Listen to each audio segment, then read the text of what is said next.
साथियों नमस्कार, मेरा नाम है पवन कुमार। आपका स्वागत है हमारे इस कार्यक्रम में। 2024 के चुनाव हो चुके हैं।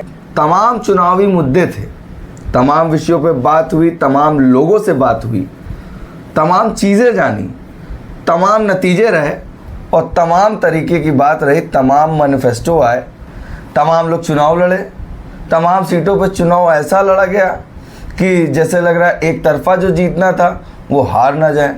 लखनऊ बनारस की बात करना है। खैर, चुनाव ओवर हो चुका है, सबकी नई समीकरण आने लगे हैं।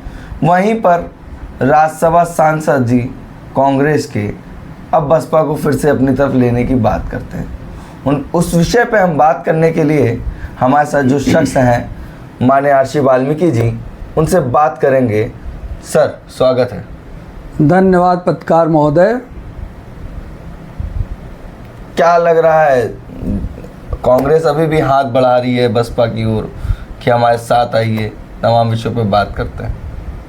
कांग्रेस ने बाबा साहब के समय भी हाथ बढ़ाया था, कांग्रेस ने कांसीराम साहब के समय भी हाथ बढ़ाया था और कांग्रेस वही खेल आज भी खेल रही है।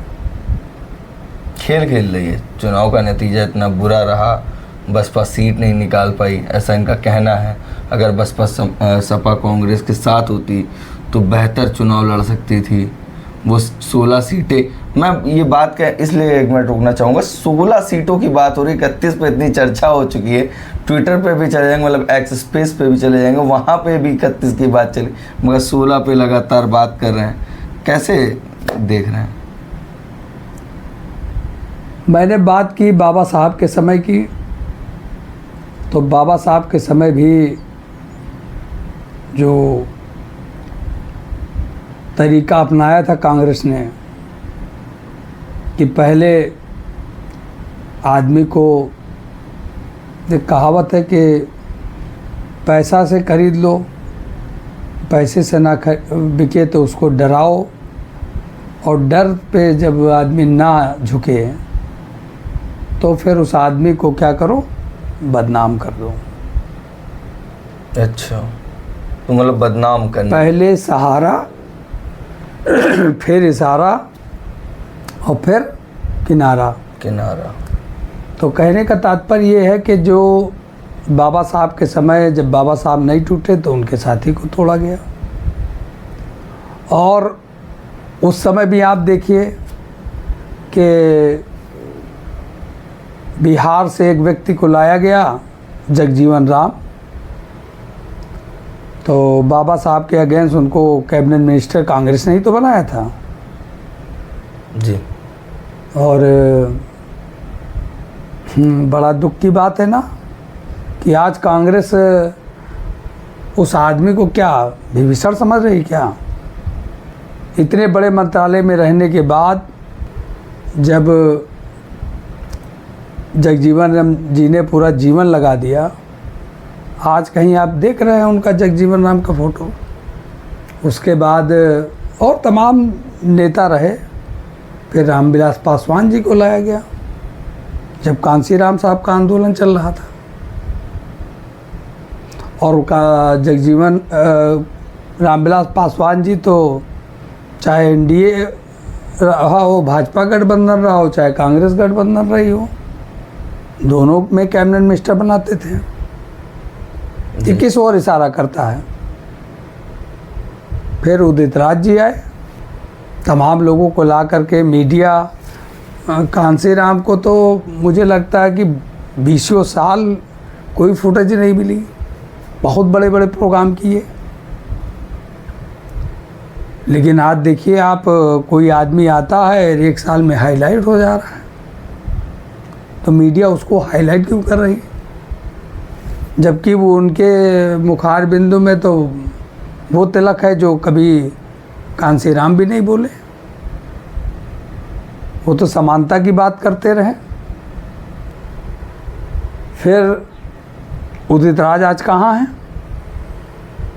तो चूँकि पिछली बार भी मैंने कहा था कि जो चुनाव होते हैं उसमें एक नैरेटिव सेट किया जाता है और वो जो नारे होते हैं उसमें क्या होता है कि धीरे से लोग जनता जो है भाई मीडिया पे देखती है, मीडिया पे बात करती है, और मीडिया को जो देख रही है, सुन रही है, और जब कोई बात 10 लोग किसी से जाके कह दें, कितना भी अच्छा आदमी हो, कि भैया वो आदमी कुछ ठीक नहीं लग रहा, तो क्या होता है, उस आदमी के बारे में हमारी जो सोच है वो वही हो जाती है जो लोग हमसे कह रहे होते हैं। तो मीडिया का बड़ा रोल होता है। तो कांग्रेस ने जो किया या कांग्रेस जो कर रही है वो अपना पुराना हथकंडा अपना रही है। कांग्रेस ने कांसीराम साहब को भी मिलाने का प्रयास किया था, तो जब साहब नहीं मिले तो बामसेब का रजिस्ट्रेशन किसने करवाया? मध्य प्रदेश से। भाई वो कांग्रेस थी जिसके लिए साहब ने अपनी नाराज़गी भी जाहिर की थी, जी, प्रतिज्ञा ली कि भाई जो काम तुमने किया है हमारे लोगों के लिए, तो अर्जुन सिंह जी को कहा था कि हम तुमको संसद से निकाल के सड़क पे खड़ा कर देंगे जी। तो वहाँ हराने का भी काम किया। मध्य प्रदेश में हमारा सांसद हुआ। तो ये लड़ाई थोड़ा सा राजनीतिक है, बड़ी लड़ाई है, इसको समझने में हमें थोड़ा टाइम लगेगा जी। कांग्रेस का प्लान नेता के प्रति कोई श्रद्धा नहीं है,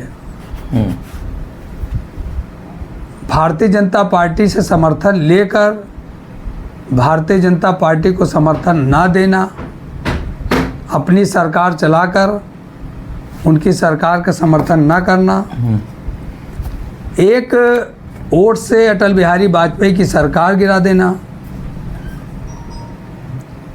जब भारतीय जनता पार्टी उनको नहीं अपने साथ जोड़ पाई तो अब उसके पास भी एक ही रास्ता है कि किसी तरीके से मायावती को उनके समाज में बदनाम कर दिया जाए। भाई जो भी जीतता है वोट से जीतता है, और उसका प्रतिफल आपने 2-3 चुनाव में देखा। कांग्रेस बात करेगी, लेकिन अगर उसको गठबंधन करना है तो सोनिया जी बात करेंगी, खड़गे जी बात करेंगे, ये सामने आके बयानबाजी देने से बात बन जाएगी, और आप कहेंगे कि वो सम्मानित नेता, उसके बाद कह देंगे कि उनकी वजह से भाजपा जो है जीत गई। एक इसका उसकी अगर लाइन को आप कायदे से समझेंगे तो समझ में आ जाएगी कि उनकी मंशा क्या है। नेता के प्रति सम्मान नहीं है, वोटर के मन में अपनी तरफ आकर्षित करने का एक षड्यंत्र है ये जी, जो बाखूबी राजनीतिक दल चल रहे हैं। कांग्रेस बड़ी पार्टी थी, लेकिन क्या हुआ आपने देखा पिछले चुनाव में, जब मास्टर रोल आप अदा कर रहे हैं, उसका मुख्य रोल आप किरदार निभा रहे हैं, उस अलायंस के आप इंजन हैं, तो आपको तय करना है, प्लान बनाना है कि कैसे किसको रखना जरूरी है। लेकिन इसमें सीधी सीधी बात यह है कि जो बाबा साहब के समय काम किया उन्होंने, वही आज कर रहे हैं, और वही जो सामने चुनाव होने जा रहे हैं, अभी 1 साल बाद फिर चुनाव होने हैं विधानसभा वाले, उपचुनाव होंगे हर जगह, चुनाव यहाँ होंगे, बिहार में चुनाव होंगे, दिल्ली का चुनाव होने जा रहा है, तमाम होने जा रहा है। तो ये केवल चुनाव के बाद जो उनको लाइन का फ़ायदा मिला है, वो सोचते हैं जो बचा हुआ वोट भी है वो हमारी तरफ आ जाए, और सीधा प्लान उनका बहुजन समाज पार्टी अगर रहेगी तो ना भारतीय जनता पार्टी और कांग्रेस, सपा या जो भी दल हैं, इनको वोट को कैप्चर करना, वोट को अपनी तरफ आकर्षित करके बसपा को कमज़ोर दिखाएंगे, तभी तो इनके साथ वोटर जाएगा। जी। तो ये एक प्लानिंग है इनकी, जो मुझे लगता है लंबे समय से चली आ रही है और आज भी वो जारी है। अच्छा, आपका कहना है कि सर का ये कहना है कि एक प्लान होता है, किसी पार्टी को ख़त्म करने से अच्छा है कि उसके रहनुमा बनते बनते उन विषयों पे बात करते करते ऐसा उनके साथ जो लोग उनको दिखाइए कि हम उनके साथ आना चाहते हैं, मगर वो हमारे साथ नहीं आ रही, कहीं ना कहीं लोगों के अंदर डिस्टर्बेंस पैदा करना। मगर सर ये बात बसपा क्यों नहीं बना पा रही है कि हाँ कि ये गठबंधन नहीं हो रहा, ये मन में भेद पैदा किया जा रहा है लोगों के अंदर कि हम अलग हैं और हम अलग हैं? देखिए ऐसा है ना कि बसपा इस देश में गरीब, मजलूम, असहाय और राजनीति में अनिपुण लोगों का एक लड़ाई है,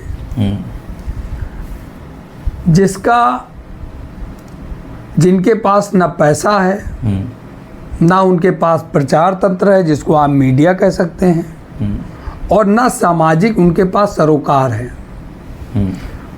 एक तो उनको रोटी के लिए लाले लगे हुए हैं, अपने बच्चों का शिक्षा देखना है, आर्थिक कमजोरी जो होती है वो तमाम चीज़ों को कर देती है। तो जो दूसरा स्ट्रक्चर है उसके पास सामाजिक सम्मान उसके पास है, तो उसके पास थिंक टैंक है, लंबे समय से वो शासन सत्ता के करीब रहे हैं या शासक रहे हैं या शासक के साथ लगे रहे वो जी, ठीक है। तो सबसे महत्वपूर्ण बात ये है कि आप जब घर से निकलेंगे तो निकलने के लिए आपके पास अगर पैसा नहीं होगा तो पैदल चलना पड़ेगा जी। तो साहब ने उसके लिए साधन के रूप में साइकिल चुना। तमाम चीज़ें हैं, जैसे कि आम लोग कहते हैं, ये मैं नहीं कह रहा हूँ, ये जनता सब जानती है कि 38 से 40 चैनल जो है वो भाजपा के पक्ष में काम कर रहे हैं, बात कह रहे हैं अपनी जी। फिर इधर क्या हुआ कि जो चैनल उनके बताए जा रहे थे वही मालिक जो बॉन्ड के माध्यम से पैसा दिया गया, तो सपा को भी मिला और उनको कांग्रेस को भी पैसा दिया। किसने दिया? उसी ने दिया जो भाजपा को दे रहा है जी। यानी कि जो उद्योगपति भाजपा को पैसा दे रहा है वही उद्योगपति इनको पैसा दे रहा है। और मीडिया में जो लोग लगे हुए हैं भाई सबकी मजबूरी है, सबको बिन पैसे सब सुना। तो आज की तारीख में देखिए बड़ा चैनल जो है वो उधर प्रचार कर रहा है, उसके सहयोग में बात कर रहा है, और जो छोटा चैनल है बी क्लास के जो चैनल हैं, बी क्लास, सी क्लास, वो चैनल कांग्रेस की बात कर रहे हैं। उसमें तमाम आपको प्रोफेसर मिल जाएंगे और लोग मिल जाएंगे। तो ये जो बातें होती हैं इनको पैसा देने की स्थिति में या मीडिया में हमारे पास प्रवक्ता भी नहीं है जी, ठीक है, कि उनको साधन दिया जा सके, वो भी जाके कुछ कर सकें। तो एक तो मानवर कांसीराम साहब ने एक लाइन रखी थी कि मीडिया हमारी बात कभी नहीं करेगा। तो अभी तक का जो आइडियोलॉजी रही है बसपा की, उसने प्रयास किया कि हम अपने रैली और तमाम साधनों के माध्यम से अपनी बात अपने वोटर तक पहुंचाएंगे जी, ठीक है। लेकिन हम अपनी बात एक दिन कहते हैं और 30 दिन ये जो मोबाइल आया है, ये मोबाइल क्या करता है कि हर आदमी देखता है। तो जब मोबाइल पे बात हो रही होगी और 30 दिन वो कोई बात को सुनता है, तो वो एक दिन की बात सुनी जो है वो ढक जा रही है। जिस तरह से तमाम पार्टियां जी एक पार्टी, हाँ, तो जो हमारा कैडर्स जाता है तो कहीं ना कहीं अब उसके लिए मुझे लगता है कि सोशल मीडिया पर भी किसी तरीके से कम संसाधन हैं, लेकिन थोड़ा सा हमें एक्टिव होना होगा कि अगर 10 बार उनकी कोई बात आती है तो एक बार हमारी भी बात पहुंचनी चाहिए जिससे कि हमारी बात जिंदा रहे ना वहाँ तक। जी। दूसरा, मानवर कांसीराम साहब, उस समय सोशल मीडिया इतना था नहीं, है ना, तो वो रैली के माध्यम से और कैडर कैंप के माध्यम से जो बताया जाता था, और एक अखबार था, वो वहाँ तक पहुँचती थी। बहुजन संगठक था, उससे ये था कि पूरे देश में हमारी खबरें पहुँचती थी कि हमारी पार्टी कहाँ क्या कर रही, क्या नहीं कर रही है। लेकिन अब इधर थोड़ा सा कुछ मुझे लगता है कि जो इस मोमेंट से जुड़े हुए लोग हैं, इस समाज में जिनके अंदर कहीं ना कहीं महसूस होता है, तो उन लोगों ने सोशल मीडिया में, यूट्यूब के माध्यम से, फेसबुक के माध्यम से और तरीके से, लेकिन अभी मुझे लगता है कि वो जिस लेवल पे होना चाहिए उस लेवल पे नहीं पहुंच पाए हैं। और कांग्रेस मुझे लगता है बड़ी सफलता और चतुराई से, वो कहते हैं नहीं, मिठास से मार रही है। नेता की बुराई भी नहीं करती है, और उसको अगर आप पूरे स्टेटमेंट को ध्यान से पढ़ेंगे, भी प्रमोद तिवारी जी का स्टेटमेंट आया है, अगर उसको पूरा ध्यान से पढ़ेंगे तो उसमें शुरुआत उन्होंने की है नेता के कि भाई वो सम्मानित नेता हैं और सब है, लेकिन फिर उन्होंने पूरी बात कही है कि लोगों में एक नैरेटिव सेट हो जाए कि बीएसपी की वजह से गठबंधन की सरकार नहीं बन पाई।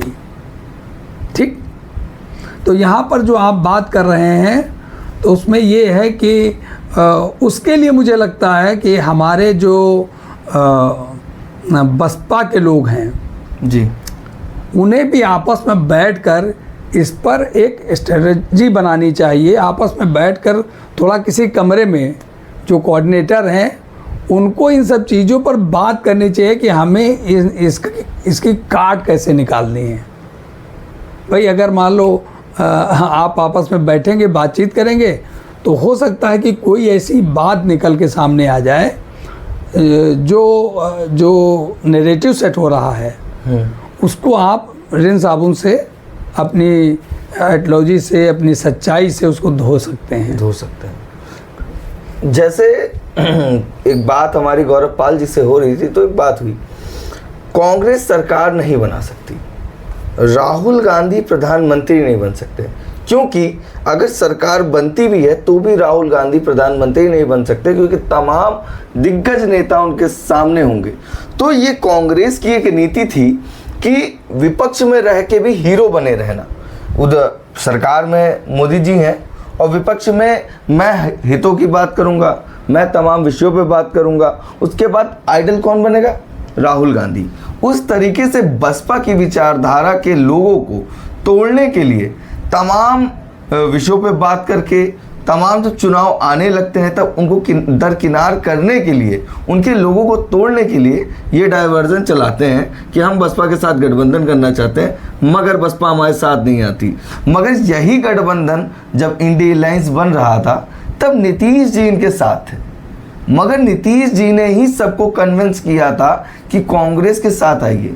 तो नीतीश जी क्यों छोड़ कर गए भाई? नीतीश जी के छोड़ने का कारण इतना था कि संयोजक ना बनाने के लिए उनको वैल्यू कम देना। जब आपके परिवार को कोई जोड़ता है, जब सबको साथ में लाते हैं, अगर उस इंसान को आप कम ध्यान देंगे या नज़रअंदाज करेंगे तो कहीं ना कहीं वो नाराज़ होगा या तो फिर आपको छोड़ के चला जाता है।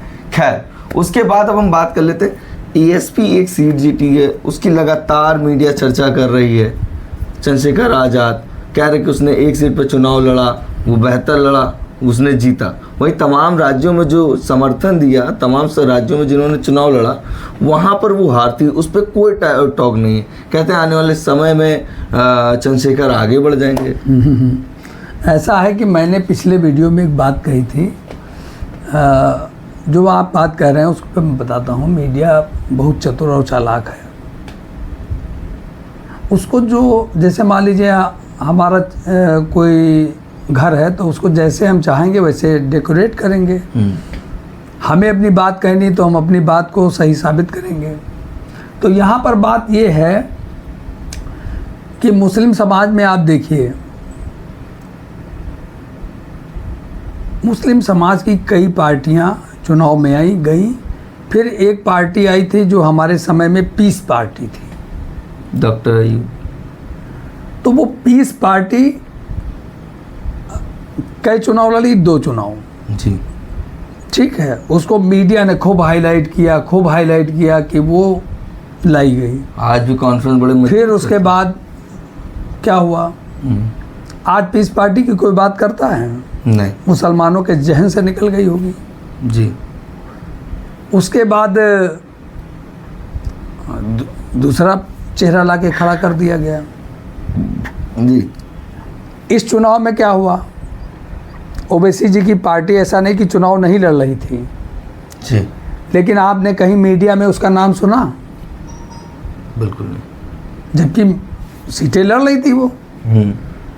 तो यहाँ पर मामला ये है कि ये अपने हिसाब से उदित राज को लाएंगे, मेसराम को लाएंगे, मीडिया जो है ना, फिर चंद्रशेखर रावण आएंगे और तमाम लोग आएंगे।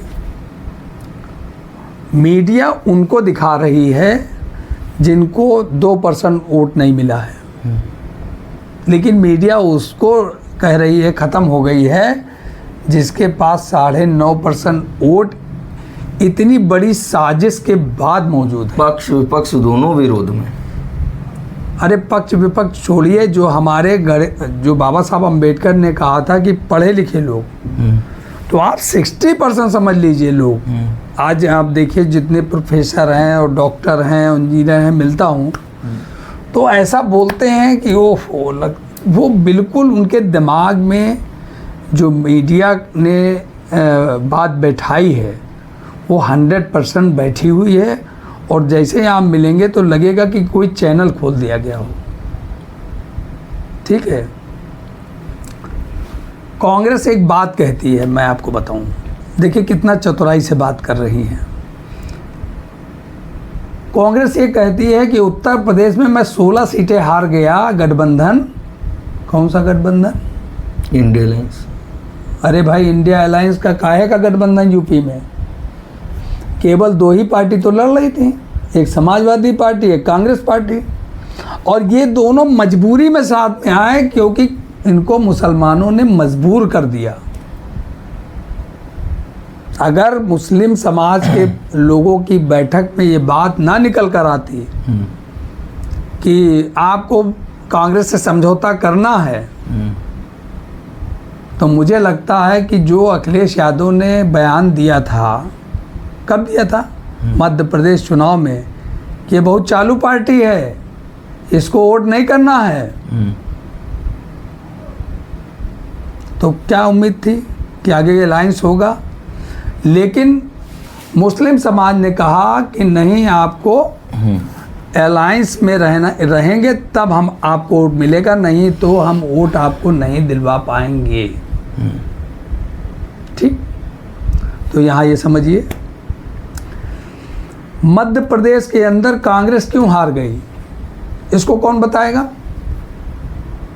उत्तराखंड में कांग्रेस क्यों हार गई, इसको कौन बताएगा?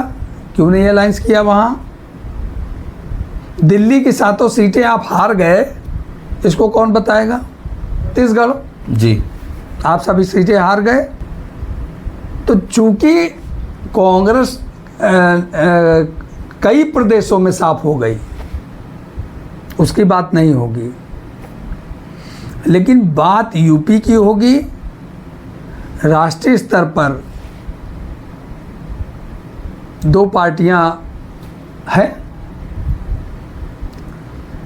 लेकिन राष्ट्रीय स्तर पर एक तीसरा भी तो है जिसके पास 1%, 2%, 3%, 4%, 10%, 5% वोट है। और तब है जब इतना बड़ा नैरेटिव सेट किया गया, जब इतनी बड़ी तरीके से पूरा चुनाव मैनेज करके लड़ा गया, जब लोग ये कह रहे थे कि 5-6% वोट मुश्किल मिलेगा, सब वोट शिफ्ट हो रहा है। तो कहीं ना कहीं वो एक बात है कि किसी को डैमेज करने के लिए कोई ऐसी सूचना दे दी जाए कि भाई ऐसा है कि आपके घर में आग लग गई या कुछ हो गया या गड़बड़ हो रहा मामला, तो आदमी क्या करेगा, फिर उसका मन नहीं लगेगा। तो इस समाज को डैमेज करने के लिए ये जो मीडिया है, ये बड़ा साधन उनके पास है। और इसके माध्यम से वो क्या करते हैं कि भाई इस समय 100-200 चैनल चल रहे हैं, सोशल मीडिया चल रहे हैं, कहीं वो बैठे हैं, प्रोफेसर साहब बैठे बोल रहे हैं, तो चिंतक बोल रहे हैं, तो फला बोल रहे हैं, और सारे लोग जो बोल रहे हैं वो बीएसपी के विपरीत क्यों बोल रहे हैं? भाई हम भाजपा से मिले हैं, तो भाजपा का जो चैनल है वो हमें बी टीम क्यों कह रहा है? हम आपका सहयोग कर रहे हैं। तो जब हम आपका सहयोग कर रहे हैं तो आप हमें क्यों बी टीम कहोगे जी? हैं? तो ये थोड़ा सा समझने की बात है कि कांग्रेस बड़े पैमाने पर चुनाव हारी है। पंजाब में देख लीजिए क्या हासिल रहा, क्या गठबंधन किया इन्होंने, मजाक बना दिया। अभी आपने नीतीश जी का जिक्र किया, जब कांग्रेस की तरफ कोई रुख नहीं कर रहा था, ये बात मैं नहीं, त्यागी जी ने स्वयं कही है, तब नीतीश जी ने सबसे मिल के कांग्रेस को कहा कि नहीं, हम लोग अकेले नहीं लड़ सकते हैं, हमें एकजुट होना चाहिए। ठीक, तो कांग्रेस जब सब मामला बन गया, कई मीटिंगें हो गई, जब एक दूसरे से जुड़ने लगे, तब दिल्ली की एक और मीटिंग हुई, तो उसमें खड़गे जी को तो चेयरपर्सन बना दिया, लेकिन जब संयोजक की बात आई तो क्या हुआ? क्योंकि मन में तो चोर था जी, उनके मन में प्रधानमंत्री की लालसा उड़ेल रही है कि मुझे भी पीएम बनना है। ठीक है, एक सीनियर पर्सन, एक खिलाड़ी जो था, एक कोच जो पूरी सिस्टम को साथ लेके चल सकता था, आपने उसको दरकिनार कर दिया, उस समय बेइज्जत कर दिया। बेइज्जत नहीं कर दिया भाई, हमने सब कुछ बना दिया, और उसके बाद हमने क्या किया, जब बनने की बात आई, संयोजक बनने की, भाई ठीक है, पीएम तो बाद में तय होना था ना जी, लेकिन अगर आज वो व्यक्ति होता तो वो तो और कई लोगों को जोड़ने की बात कर रहा है, जिसमें बीएसपी थी। तो यहाँ पर बात समझने की ये है कि कांग्रेस पार्टी जो है वो चाहती है कि भारतीय जनता पार्टी की सरकार जाए अगर, तो सरकार अगर किसी की बने तो हमारी बने, और हमारी अगर ना बने तो फिर जो चल रहा वो चलता रहे। अगर ये मंशा ना होती तो कांग्रेस ने मायावती को छोड़ दीजिए, मैं फिर कह रहा हूँ, चंद्रशेखर आज़ाद को क्यों एक सीट नहीं दी जी? गठबंधन ने, कांग्रेस गठबंधन ने स्वामी प्रसाद मौर्य को मौका क्यों नहीं दिया, एक सीट क्यों नहीं दी? और जो कि इंडिया अलायंस भी वहाँ पे थी, जो उनका वोट काट रही थी, उस पर कोई चर्चा नहीं। महाराष्ट्र में आपने बैठक में आने के बावजूद उनको 20 सीटों पे 2 लाख वोट पड़ा था।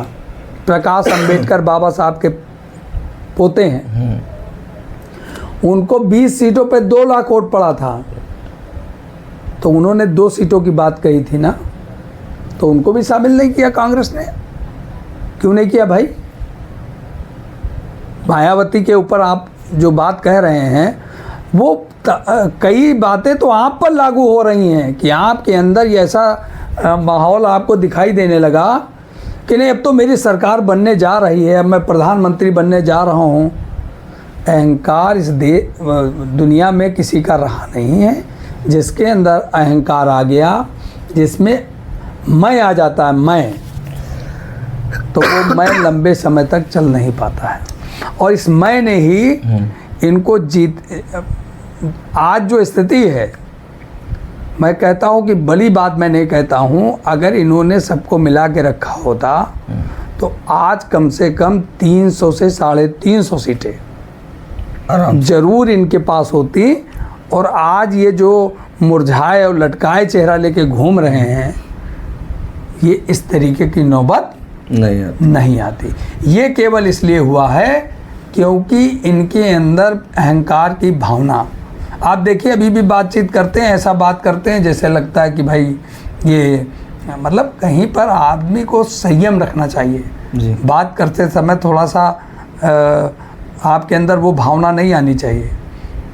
अखिलेश यादव हैं, अब अखिलेश यादव श्रेय लेते हैं कि मैंने जिताया, और राहुल गांधी की टीम पूरी श्रेय दे रही कि नहीं राहुल गांधी की वजह से जीते। और जिस माइनॉरिटी ने वोट किया उसका नाम ही नहीं लेते ना, उसका नाम क्यों लेंगे भाई? जब कांग्रेस ने अपने घोषणा पत्र में नहीं लिया, कांग्रेस ने घोषणा पत्र में नहीं लिया, ठीक है, कांग्रेस ने कहीं पर जिक्र नहीं किया, मुस्लिम समाज को भागीदारी गठबंधन ने नहीं दी पूरी, लेकिन अब उनके दिमाग को डाइवर्ट कर लिया गया। एक मदारी आता था, बचपन में हम लोग देखते थे, तो मदारी बस कहता था हिलना नहीं, डरा देता था, तो लोग डर जाते थे, और आखिर में फिर वो ऐसा तमाशा दिखाता था, कलर को ब्लड के रूप में दिखा देता था कि सब लोग जाइए अब आटा लेके आइए, फिर हम इसको जिंदा करेंगे। हाँ। तो लोग भागते थे और जल्दी से लाइए 5 मिनट के अंदर, नहीं तो ये मर जाएगा। तो वो जो डर दिखा दिया और जो लोगों के माइंड को अपनी तरफ सेट कर लिया, बस केवल वो है। और ये इनका इतिहास जो है वो बहुत अच्छा नहीं रहा है। दलित मुस्लिम के प्रति इन लोगों का जो सोच है, इनकी जो मेंटलिटी है, वो अच्छी नहीं है। ठीक है, एक सिक्के के दो ही पहलू होते हैं, एक तरफ सन एक तरफ पुत। उस तरह से राजनीति में भाजपा और कांग्रेस एक सिक्के के दो ही पहलू बनना चाहते हैं। ये नहीं चाहते हैं कि तीसरा ऑप्शन है या तीसरी कोई पार्टी सामने आए। इसीलिए बसपा के ऊपर लोगों के सामने एक बयान रखते हैं कि हम बसपा के साथ हैं और सांत्वना देते हैं, मगर वहीं पीछे चाकू भोंकने का काम करते हैं।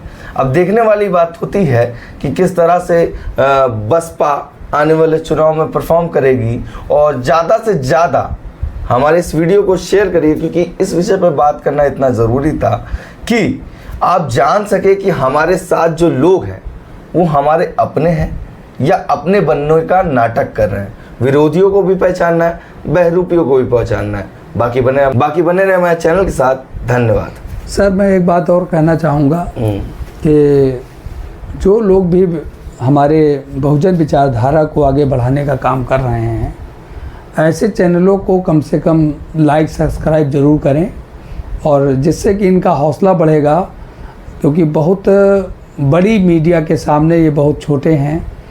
अगर इनको थोड़ा सा सपोर्ट करेंगे तो ये और अच्छी बात आप तक पहुंचा पाएंगे। आपके मनोबल को जो गिर रहा है उसको कहीं ना कहीं स्थापित रखने का काम करेंगे। और आप बाबा साहब के सपने को साकार करने के लिए बहुत ज़रूरी है। बाबा साहब का सपना था कि इस देश का हमें हुक्मरान बनना है। कांसीराम साहब उस मूवमेंट को आगे बढ़ाए, आज बहन जी उसको चला रहे हैं। तो मुझे लगता है कि हम लोगों को ऐसे चैनलों को भी सपोर्ट करना चाहिए जो हमारी आवाज़ बने हुए हैं। धन्यवाद साथी, शुक्रिया।